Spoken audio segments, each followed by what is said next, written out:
Hi masters. రోజుకొక మంచి మాటలో ఒక యోగి ఆత్మకథ 45వ రోజు అండి. ముకుంద, నువ్వు జ్యోతిష్ సంబంధమైనటువంటి దండకడియం ఒకటి ఎందుకు సంపాదించకూడదు? నేను సంపాదించాలి గురుదేవ. అసలు జ్యోతిష్ శాస్త్రం మీదే నాకు నమ్మకం లేదండి. నమ్మకం అన్నది కాదు ఇక్కడ ప్రశ్న. ఏ విషయాన్ని గురించి అయినా మనిషి ఏర్పరచుకోవలసిన శాస్త్రీయ దృక్పథం. ఈ విషయం సత్యమా కాదా అన్నది తెలుసుకోవాలి. గురుత్వాకర్షణ నియమం న్యూటన్ తర్వాత ఎంత సమర్థంగా పనిచేస్తుందో ఆయనకు ముందు కూడా అలాగే పనిచేసింది కదా. మానవుడి నమ్మకమనే అనుమతి ఉంటే కానీ విశ్వ నియమాలు పనిచేయలేని పరిస్థితి ఉంటే ఈ విశ్వం గందరగోళమైపోయేది. తెలిసి తెలియని పండితులు సనాతనమైన ఖగోళ శాస్త్రాన్ని అప్రతిష్ట పాలు చేశారు. జ్యోతిష్ శాస్త్రం గణిత శాస్త్రీయంగాను తాత్వికంగాను కూడా గాఢమైన అవగాహన ఉన్నవాడు తప్ప తక్కిన వాడు సరిగ్గా గ్రహించలేనంత విశాలమైంది అది. అజ్ఞానులు ఆకాశపు పుట్టల్ని తప్పుగా చదివి అక్కడ అక్షరాల బదులు పిచ్చిగీతలను చూస్తే ఈ అపరిపూర్ణ ప్రపంచంలో ఆశించగలిగేది అంతే. అందుచేత ఇలాంటి జ్ఞానులతో పాటు జ్ఞానాన్ని కూడా తీసిపారేయకూడదు. సృష్టిలో భాగాలన్నీ ఒకదానితో ఒకటి ముడిపడి ఉన్నాయి. వాటి ప్రభావాన్ని పరస్పరం మార్చుకుంటూ ఉంటాయి. విశ్వానికున్న లయ ఈ పరస్పర ఆదాన ప్రదానాల్లో నెలకొని ఉంది అంటూ మా గురుదేవులు ఇంకా ఇలా అన్నారు. మనిషి తన మానవ ప్రకృతిని బట్టి 2 రకాల శక్తుల్ని ఎదుర్కోవాలి. ఒకటి పంచభూతాల కలయిక వల్ల తనలో ఏర్పడ్డ కల్లోలాలు. రెండోది ప్రకృతిలోని బాహ్య విస్ఫోటక శక్తులు. మానవుడు తన స్వశరీరంతో పెనుగులాడుతూ ఉన్నంతకాలం భూమి ఆకాశాల్లో జరిగే అసంఖ్యాకమైన పరిణామాల వల్ల ప్రభావితుడవుతూనే ఉంటాడు. జ్యోతిష్యం అన్నది గ్రహాల ఉద్దీపనలకు మనిషిలో కలిగే ప్రతిస్పందనని వివరించే శాస్త్రం. నక్షత్రాలకు గ్రహాలకు ఉద్దేశపూర్వకమైన మిత్రభావం కానీ శత్రుభావం కానీ ఉండవు. అవి కేవలం అనుకూల ప్రతికూల కిరణాలని ప్రసరిస్తూ ఉంటాయంతే. వాటంతటా అవి మానవులకు మేలు చేయవు, కీడు చేయవు.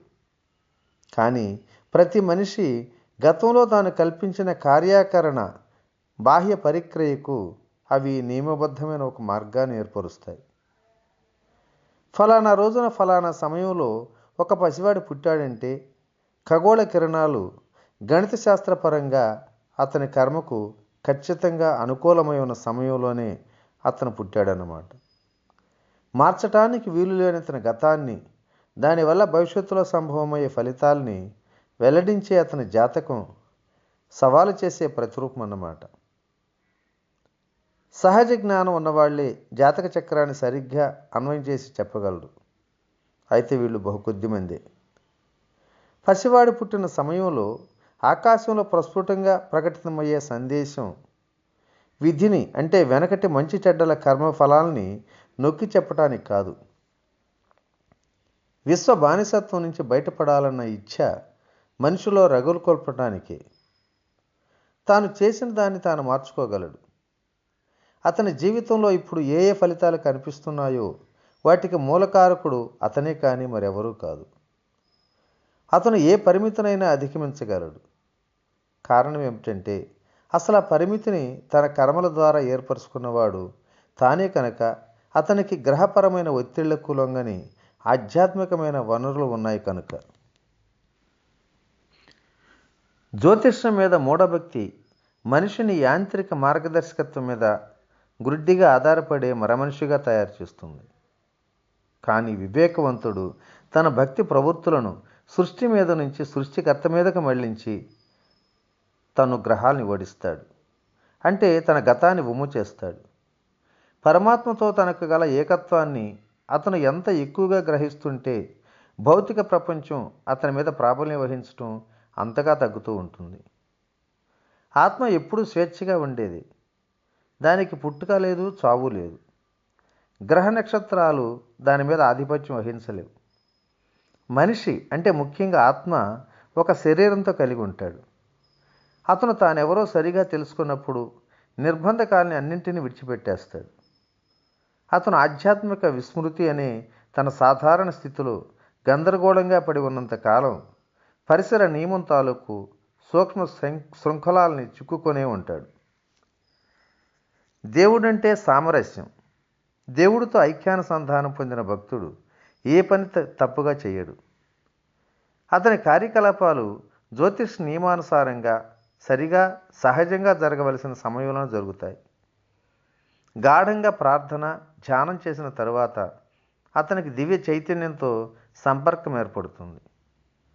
ఆంతరికమైన రక్షణ శక్తిని మించిన గొప్ప శక్తి మరొకటి ఏదీ లేదు అని ఎంతగానో వివరణ ఇచ్చారు మా గురుదేవులు. అయితే గురుదేవ, నన్ను జ్యోతిష్ సంబంధమైన దండకడియం నన్ను వేసుకోమని ఎందుకు అంటున్నారు? చాలాసేపు మౌనం వహించిన తర్వాత నేను ఈ ప్రశ్న వేయటానికి సాహసించా. అంతవరకు నేను శ్రీ యుక్తేశ్వర గారి గంభీరమైన వ్యాఖ్యానాన్ని వంటబట్టించుకోవటానికే ప్రయత్నించాను. అందులో భావాలని నాకు చాలా కొత్తగా అనిపించాయి. ముకుంద, ప్రయాణికుడు తన గమ్యం చేరుకున్నప్పుడు మాత్రమే తన మ్యాప్లు తీసి పారేయటం చూస్తూ ఉంటాడు. ప్రయాణం చేస్తున్నప్పుడు అనువుగా ఉండే అడ్డదారిని కూడా ఉపయోగించుకుంటాడు. మానవుడు మాయలో ఉండే కాలాన్ని తగ్గించడానికి సనాతన ఋషులు అనేక మార్గాలు కనిపెట్టారు. జ్ఞాన సాధనంతో నేర్పుగా సర్దుబాటు చేయగల కొన్ని యాంత్రిక లక్షణాలు కర్మసూత్రంతో ఉన్నాయి. ఏదో ఒక విశ్వ నియమ ఉల్లంఘనల వల్లనే మానవులకు కష్టాలు వస్తుంటాయి. మనిషి ఈశ్వరుడి సర్వశక్తిని గుర్తించుతూ ప్రకృతి నియమాల్ని పాటించాలని పవిత్ర గ్రంథాలు సూచిస్తుంటాయి. ప్రభు, నిన్నే నమ్ముకున్నా. నువ్వు నాకు సహాయం చేయగలవని నాకు తెలుసు. అయినా నేను చేసిన ఏ తప్పునైనా సరిదిద్దుకోవటానికి కూడా నాకు శాయశక్తుల ప్రయత్నం చేస్తా అని చెప్పాలతను. ప్రార్థనల వల్ల, సంకల్ప శక్తి వల్ల, ధ్యాన యోగం వల్ల, సాధు సత్పురుషులతో సంప్రదింపుల వల్ల, జ్యోతిష్ సంబంధమైనటువంటి కడియాలు వేసుకోవటం వల్ల, అనేక సాధనాల ద్వారా వెనకటి తప్పుల వల్ల కలిగిన దుష్ఫలితాలని చాలా వరకు తగ్గించుకోవచ్చు లేదా నశింపు చేసుకోవచ్చు. పిడుగుపాటు వల్ల తగిలే ఎదురుదెబ్బకు తట్టుకోవటానికి ఇంటికి రాగితీగ అమర్చినట్లుగానే దేహం అనే దేవాలయాన్ని కూడా కొన్ని పద్ధతుల్లో కాపాడుకోవచ్చు.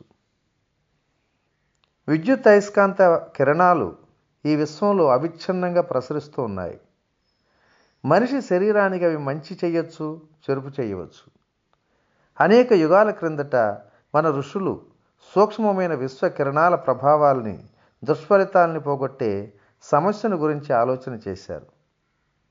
స్వచ్ఛమైన లోహాలు గ్రహాల ప్రతికూల ఆకర్షణలకు శక్తివంతమైన ప్రతిక్రియ చేసే సూక్ష్మ కాంతిని విడుదల చేస్తాయని కనిపెట్టారు. కొన్ని ఔషధాలు సహాయకరంగా ఉంటాయని తేలింది. అప్పటికన్నా బాగా పనిచేసేవి 2 క్యారెట్లకు తక్కువ బరువు లేని నికార్సైన రత్నాలు. జ్యోతిష్ శాస్త్రానికి వ్యవహార అనుకూలంగా దుష్ప్రభావాలను నిరోధించే ఉపయోగాలున్నాయి. కానీ వాటిని గురించి భారతదేశానికి వెలుపల జరిగిన పరిశీలన మాత్రం చాలా తక్కువ. చాలామందికి తెలియని యథార్థం ఒకటి ఏంటంటే, సరైన రత్నాలు, లోహాలు, ఔషధాలు కావలసిన బరువు ఉంటేనే, వాటిని ధరించినప్పుడు అవి చర్మాన్ని తాకుతూ ఉంటేనే తప్ప వాటి వల్ల ప్రయోజనం ఉండదు. గురుదేవ, నేను తప్పకుండా మీ సలహా పాటించి ఒక కడియం సంపాదిస్తాను. అయితే గ్రహాలని ఓడించటం అన్న ఆలోచన నాకు ఎంతో చిత్రంగానే ఉంది. సాధారణ ప్రయోజనాలకైతే నేను బంగారం, వెండి, రాగితో చేసిన కడియం వేసుకోమంటా. కానీ ఒక నిర్దిష్ట ప్రయోజనం కోసం నువ్వు వెండి సీసంతో చేసింది సంపాదించాలి అని చెప్తూ శ్రీ యుక్తేశ్వర గారు జాగ్రత్త కోసం కొన్ని సూచనలు కూడా చేశారు. గురుదేవ, నిర్దిష్ట ప్రయోజనం అనటంలో మీ అభిప్రాయం ఏమిటి? గ్రహాలు త్వరలో నీ మీద తీవ్ర ప్రభావం చూపించబోతున్నాయి ముకుంద. అయినా భయపడకు, నీకో రక్షణ ఉంటుందిలే. సుమారు 1 నెల రోజుల్లో నీ కాలేయం నిన్ను చాలా బాధ పెడుతుంది. లెక్క ప్రకారం ఆ జబ్బు 6 నెలల పాటు ఉండాలి. కానీ నువ్వు వేసుకునే జ్యోతిష్ సంబంధమైన కడియం ఆ కాలాన్ని 24 గంటలకు 24 రోజులకు తగ్గించేస్తుంది. మరి ఈరోజు ఈ మంచి మాటను ఇంతటితో విరమించుకుందాం. రేపటి రోజుని మరి ఈ జ్యోతిష్ శాస్త్రం ముకుందుడి మీద ఎలా పనిచేస్తుందో మరింత వివరంగా తెలుసుకుందాం. ఓకే. ఇట్లు మీ రామిరెడ్డి, మానసరారం. Thank you.